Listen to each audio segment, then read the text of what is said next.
Overwatch killer. King of shooters, Blizzard's end. Remember the hype? Oh, you remember. Marvel Rivals was marketed as the Overwatch killer, the hero shooter messiah, the game that was finally going to dethrone Blizzard's aging drama-ridden shooter once and for all.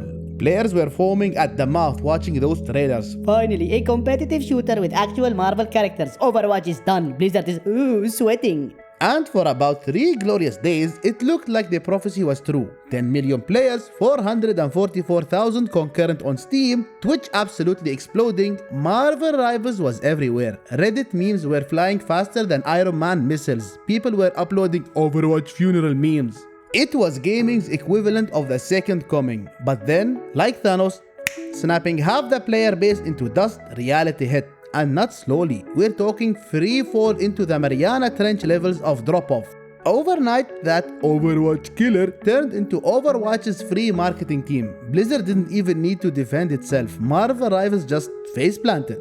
If there is one thing we've learned from this launch, is that calling yourself the Overwatch killer is like announcing you're different from other live service shooters. You're not. You're exactly the same, just with Spider-Man. Let's start with the Marvel trailers. They were masterpieces. Marvel knew exactly what they were doing. 4K visuals, epic explosions, your favorite heroes flexing their powers, and that perfect cinematic tone that screams, this is the game you'll be addicted to for the rest of your life.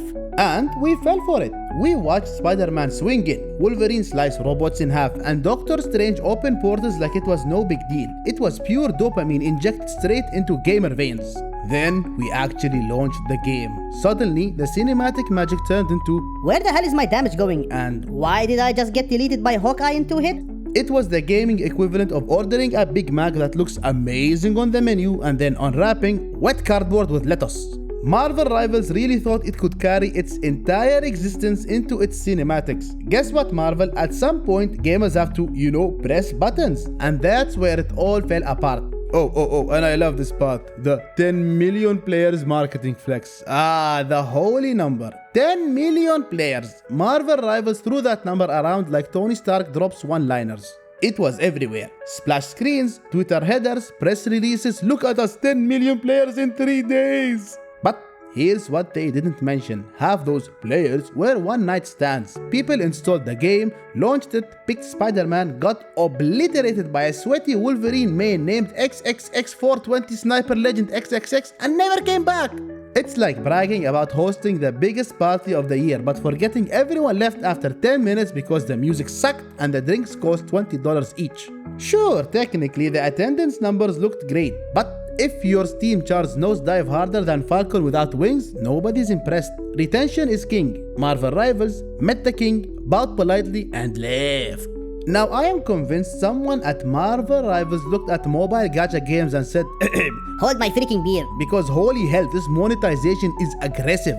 Want that shiny Iron Man armor? That'll be 400 hours of grinding, please. Or you could just sell your kidney on the dark web and buy the premium pass instead. Want to unlock a new hero? Sure, as long as you're okay farming resources like medieval peasant harvesting wheat. This isn't just bad monetization. This is a hostile situation with extra steps. You can't build a loyal player base when the entire game screams, give us your money or get wrecked by players who did. Marvel Rivals forgot one important fact. Gamers will tolerate grindy monetization in a free-to-play game if the gameplay is fun enough. But if the gameplay isn't rewarding, that grind turns into torture and people just bail. And don't think I forgot about you, Combat. Marvel Rivals Combat feels like it was designed by 2 separate teams that never talk to each other. Sometimes you feel like a literal Marvel legend mowing through enemies. Other times your attacks whiff so hard you'd swear your character is cosplaying as Hawkeye without arrows. Nothing feels consistent. You can shred through entire squads in one match and then spend the next round wondering if your bullets are purely decorative.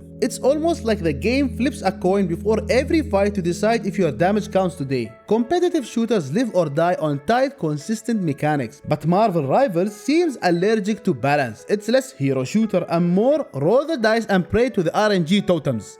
Before launch, Reddit was a religious cult chanting Marvel Rivals' name. This is the Overwatch we never got, the Avengers game we deserve. Blizzard is finished. Then launch day hit and oh boy. Suddenly the same people screaming Game of the Year were posting 12-paragraph essays about broken matchmaking, busted monetization, and maps so unbalanced they make Apex Legends look like chess. Threads went from hype train to abandon ship faster than Quicksilver on Red Bull. Reddit always tells the story of a game's health, and Marvel Rivals subreddit right now looks like the aftermath of a Marvel snap nobody asked for. And the game somehow manages to have two completely different games depending on which lobby you land in. On one side, you've got casual players just vibing as Groot, running around yelling, I am Groot, into the mic and throwing leaves at people. On the other side, you've got competitive sweatlords with reaction times measured on blank seconds who treat every match like it's the Marvel Esports Grand Finals. The result? A skill gap so wide you could fit Galactus through it. One moment you're Spider-Man swinging around having fun, the next you're a respawn simulator because some guy named Thor_69 is bunny hopping across the map one-shotting your entire team. Oh, and matchmaking?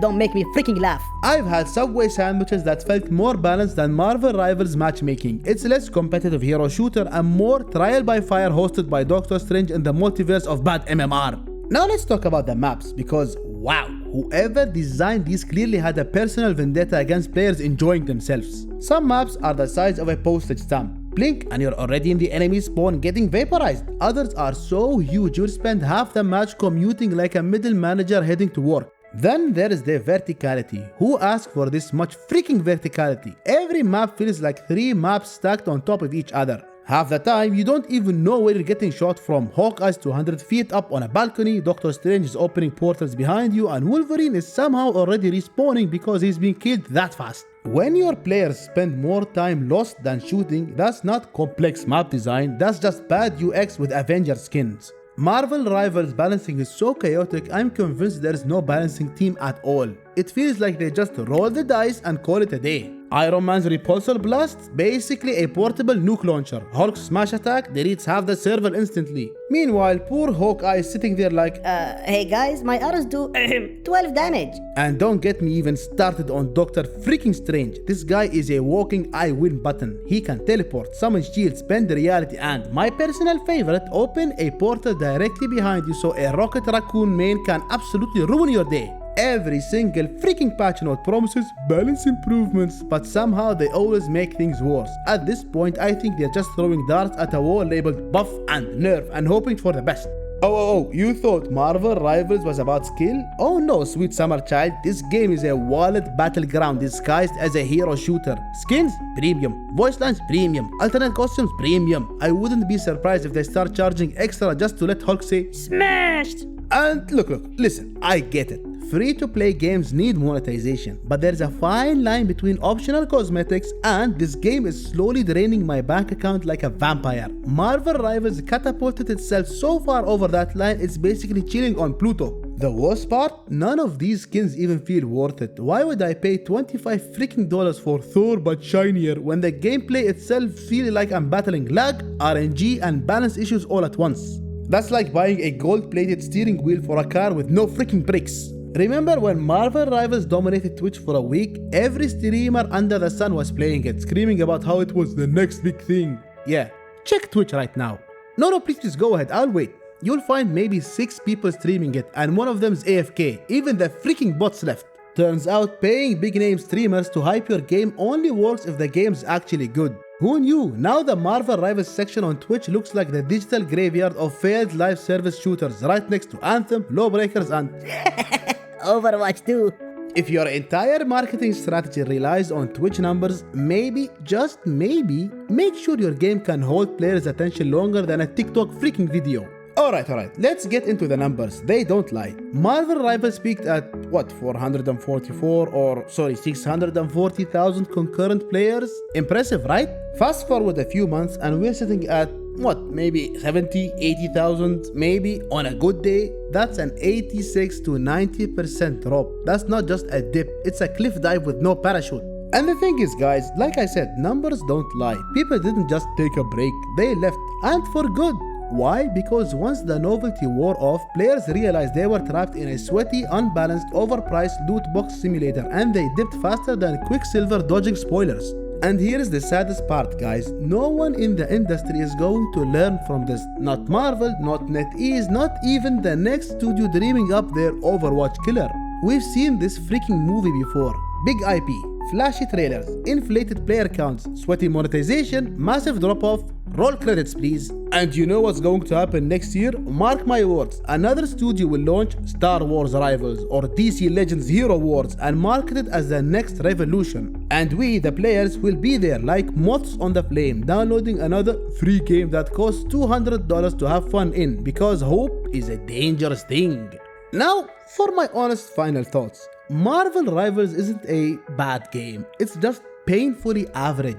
It had potential, it had hype, and it had literally every tool to succeed. But somewhere, somehow, along the way, it got crushed under its own ambition, bad monetization, and balance nightmares. If Marvel Rivals taught us anything, is that you can't buy community goodwill. You have to earn it, and if you don't, players will walk away, no matter how shiny your cinematics are or how many spider skins you sell. But hey, listen, that's just my take. I want to know your thoughts. Did Marvel Rivals deserve better, or was it doomed from the start? Make sure to drop a comment below, I read them all. And guys, thank you once again for watching the video. If you enjoyed it, please consider leaving a like and hitting that subscribe button for more content in the future. Take care, and I'll see you in the next one.